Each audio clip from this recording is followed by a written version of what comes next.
अक्षय Shinde encounter प्रकरणात सरकारकडून उत्तर नाहीच, पोलिसांवर गुन्हा नोंदवण्यात टाळाटाळ, सरकारच्या भूमिकेबाबत उच्च न्यायालयाकडून नाराजी व्यक्त. पालकमंत्री एकनाथ शिंदेंचा ठाण्यात जनसंवाद उपक्रम, आनंद आश्रमातनं उपक्रमाचा शुभारंभ, पालिका हद्दीतील नागरिकांच्या समस्या आणि तक्रारी सोडवण्यावर भर दिला जाणार. आरोपी दत्ता गाडे पोलिसांचा गणवेश परिधान करून एसटी स्थानकामध्ये फिरायचा, तर स्वारगेट अत्याचार प्रकरणातील तपासात नवी माहिती समोर, पोलिसांच्या वेशातले आरोपी गाडेचे फोटो पोलिसांच्या हाती. जोगेश्वरीत तरुणीवर सामूहिक अत्याचार, पोलिसांकडून 5 नराधमांना अटक, 25 तारखेला घडली होती घटना.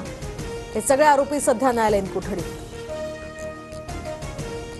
मुंबई शहर आणि उपनगरात कोणत्याही कारणास्तव रस्ते खोदकामाला मनाई, तर मनपा आयुक्त भूषण गगराणी यांचे निर्देश, काँक्रिटीकरणासाठी नव्यानं रस्ते खोदकाम न करण्याच्या सूचना.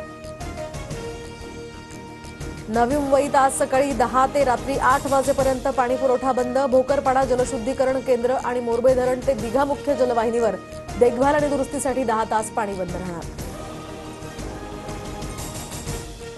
मुंबईकरांचा पाणीसाठा मार्चमध्ये 47%, शिवडी आणि काळाचौकी परिसरात अघोषित पाणी कपात सुरू असल्याचा रहिवाशांचा आरोप, उन्हाळ्यात पाणीसाठ्यामध्ये आणखी घट होण्याची शक्यता.